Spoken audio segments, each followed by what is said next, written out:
तो दोस्तों क्या हाल है आप सबका। तो यार आज हम बात करने जा रहे हैं एक ऐसे हरामी बुड्ढे के बारे में जो दुश्मनों की जगह अपने दोस्तों का ही करियर खत्म करवाता है, और वो है ये ओ भोसड़ी वाले चाचा। तो ये बात उन दिनों की है जब कादर खान जी और ये चच्चा आपस में गहरे मित्र थे, एकदम टॉम एंड जेरी की तरह। पर किसे पता था कि ये चच्चा दोस्ती की इस कहानी में महानायक का नहीं बल्कि महा मादरचोद का कैरेक्टर निभा रहे हैं। भाई मेरी नजर में वो हर कलाकार मादरचोद है जिसने दूसरे किसी कलाकार का कैरियर खाया हो। सवाल ये है कि जो चीज जैसी है उसे वैसा पेश क्यों न किया जाए, मादरचोद को मादरचोद क्यों न कहा जाए। और अगर आपको विश्वास नहीं है तो ये वीडियो देख लीजिए। कुछ लोगों ने आपको अमित जी को, मैं अमित बोलता था उसको, अमित तो किसी ने मुझसे आके कहा, एक प्रोड्यूसर ने, कि आप सर जी को मिला साउथ का।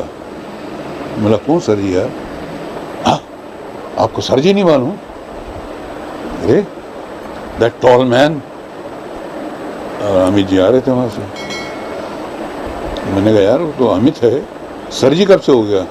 हाँ वी कॉल हिम सर जी। और सबने सर जी बोलना शुरू कर दिया था, तो मेरे मुंह से निकला नहीं सर जी। वो सर जी का ना निकलना, मैं निकल गया उस ग्रुप में से बस। ये एक ऐसी बात है जो कि क्या किसी कोई आदमी अपने दोस्त को, अपने भाई को किसी और नाम से पुकार सकता है? नामुमकिन बात है ये। मैं नहीं कर सका वो, इसीलिए शायद फिर मेरा उनसे वो राब्ता नहीं रहा, जो इसीलिए खुदा गवाह में मैं नहीं था। फिर गंगा जमुना सरस्वती मैंने आधी लिखी, आधी छोड़ दी। फिर उसके बाद कुछ फिल्में जो हैं वो आखिर की जो मैंने नहीं लिखी वो छोड़ दी। यही नहीं, अभी और सुनिए। अमिताभ के साथ मेरा एक रिश्ता था। वो जब वो एमपी बनने गया, एमपी बन के दिल्ली जब गया, मैं खुश नहीं था, क्योंकि वो सियासत की दुनिया ऐसी है कि इंसान को बदल के वापस देती है। तो वापस जब आया तो वो मेरा अमिताभ बच्चन नहीं था, और मुझे बहुत दुख हुआ। उसने मुझसे भी कहा कि अगर तुझे सियासत वाले ले जा रहे हैं, ले जाना चाहते हैं, अगर तू जाएगा तो मैं वहाँ पे खड़ा होकर तेरे खिलाफ पब्लिसिटी करूँगा कि ये आदमी रॉन्ग है, इसको वोट मत दो, तुझे हरवा दूंगा मैं।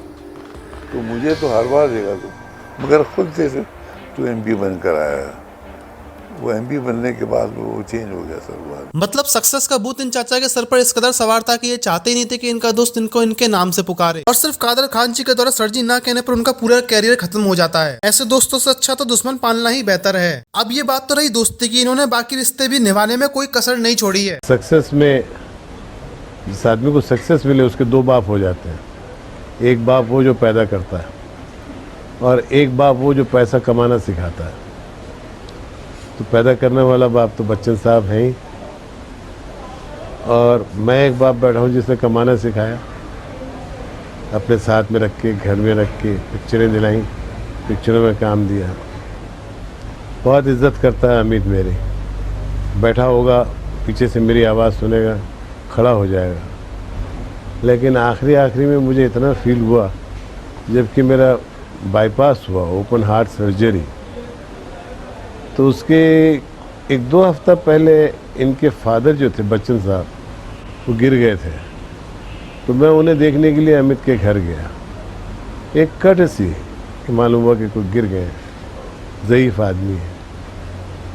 और उसके एक हफ्ते बाद में मेरा बाईपास हुआ, तो अमित अपने वालिद को लेके वहाँ आए, ब्रिज कैंडी, जहाँ मेरा बाईपास हुआ था।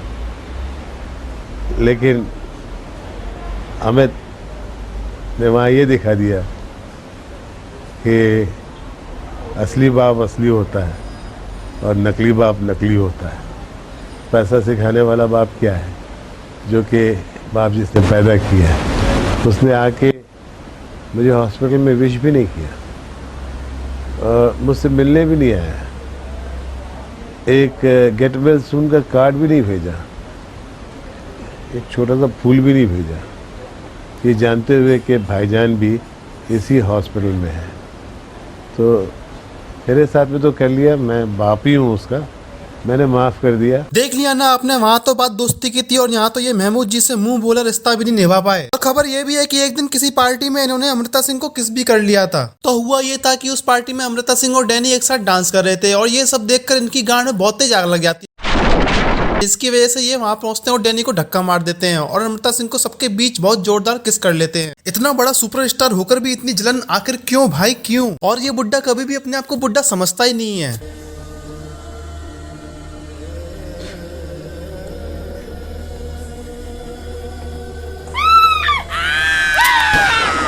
अब बस कर बुड्ढे, कितना च्यवनप्राश खाएगा। और कहीं कहीं तो लोग इनकी पूजा भी करते हैं।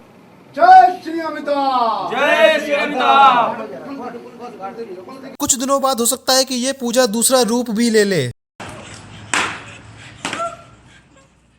और इस बुड्ढे को बिग बी के नाम से भी जाना जाता है क्योंकि इनके पास सब कुछ बड़ा है। बड़ा नाम, बड़ी गाड़ी, बड़ा बंगला, बड़े कैरियर, बड़ा कद, सब कुछ बड़ा होने के बाद भी ये वहां से SSR केस में कंगना के घर तोड़े जाने पर बॉलीवुड ड्रेस केस में कुछ भी नहीं कह पाए। कर्म करो, भगवान से डरो, भोसड़ी वालों, भगवान से डरो। और वहीं इनकी ठिगनी बीबी छोटा कद होने के बावजूद भी बड़ी बात कर जाती हैं। That yesterday, one of our members in the Lok Sabha spoke, who is from the industry, against, I'm not taking a name, against the film industry. It's a shame. जिस थाली में खाते हैं उसमें छेद करते हैं। हे भगवान, कहीं थाली बजाने की बात तो कहीं थाली में छेद की बात, क्या करूं? वाह मोदी जी, वाह वाह। वैसे ये ठिगनी औरत जिस थाली की बात कर रही है वो थाली जनता ने ही इसको परस कर दी है और अब जनता की मर्जी है कि वो इस थाली में छेद करे या इस थाली को बजाए। पर इसी थाली की बात पर हमारे पूजनीय रवि किशन जी ने बहुत ही अच्छा रिप्लाई दिया था। अगर चलिए थाली है तो अगर उस थाली में ड्रग्स आ गया है तो मैं छेद करना चाहूंगा उस थाली को। मेरा छोटे सीन चेंज करेगा, तू बस बड़ा दिखाना चाहता है, हम जैसे को तू दबाना चाहता है। और यही ठिगनी औरत अपने फैंस के प्रति काफी प्यार दिखाती है। मोबाइल से क्यों ले रहे हो? सीखो। Don't do this. Please stop taking pictures. I hate it because it's right into my eye. These are basic manners we Indians have to learn. अब समझ में आया कि ये बुड्ढा इतना ठंडा ठंडा कूल कूल तेल क्यों बेचता है, क्योंकि भगवान ने इसको इतनी सरदर्द बीवी जो दी है। और इतने बुड्ढे होने के बाद भी ये जवान लोगों से ज्यादा काम कर लेते हैं। बस आपके टीवी ऑन करने की देरी है, उसके बाद ये बुड्ढा आपको तेल से लेकर कपड़ों तक, कपड़ों से लेकर चॉकलेट तक, चॉकलेट से लेकर सीमेंट तक, सीमेंट से लेकर पोलियो तक सबके ऐड में नजर आएंगे। इतनी मेहनत तो करनी ही पड़ेगी क्योंकि इनका बेटा किसी काम का तो है ही नहीं। देखा आपने लापरवाही का नतीजा। अबे हम क्या देखे, तुम ही देख लो। काश ये लापरवाही तुमने न की होती तो तुम्हारा बेटा ऐसा न निकलता। स्वर्ग नरक तो सब कहने की बातें हैं, इंसान को अपने कर्मों की सजा खुद इसी जन्म में भोगनी पड़ती है क्योंकि जिस व्यक्ति ने दूसरों का कैरियर खत्म किया हो उस व्यक्ति के बेटे का कैरियर भी कहां ज्यादा दिन तक चलने वाला है। और इसीलिए इस नालायक बेटे की कैरियर गाड़ी को धक्का लगाने के लिए हमेशा 4-5 लोगों की जरूरत तो पड़ती ही है। और इसका मानना है कि धूम 1, 2 और 3 जॉन ऋतिक या आमिर की वजह से नहीं बल्कि इसकी एक्टिंग की वजह से हिट हुई है। ओ भाई, मारो मुझे, मारो मारो मुझे, मारो मारो। क्योंकि हम आपको एज अ लीड कोई अपकमिंग आपकी मूवीज में देखने मिलेंगे वापस, आप हमें। I hope so. If you have a nice script, I'll be more than happy to read it. Yeah. I didn't understand your question. Because no, I'm just asking you, would we see you as a lead in any upcoming movies of yours? I'd love that. Yeah. As a lead, like a solo actor. As the only person in the film? Yeah, as the male lead. Yeah. As the only person in the film, it'll be a very boring film. I'm saying male lead. It will be a selfie film. Huh? Just take my camera. 3 घंटे तक ऐसे घूमने का। हाँ. Abhishek, I'm saying as a male lead. As a main lead. Male. Yeah. So I act like a female right now, or what? I mean, I'm not understanding your question. Sir, like in Guru and Bluffmaster, you were the lead actor. In Bluffmaster, I had a wonderful co-actor called Ritesh Deshmukh and Baman Irani. In Guru, I had wonderful co-actors like Mithun Da, Maddie, Aishwarya, and Vidya Balan. What are you trying to say? No, I'm just trying to say, like, you were the lead actor in that movie, right? So I'm just. I don't think so. अबे reporter तो already तुम्हारी बेइज्जती कर ही रहा है, तुम अपना मुंह खोलकर अपनी बेइज्जती और क्यों कर रहे हो? So I act like a female right now.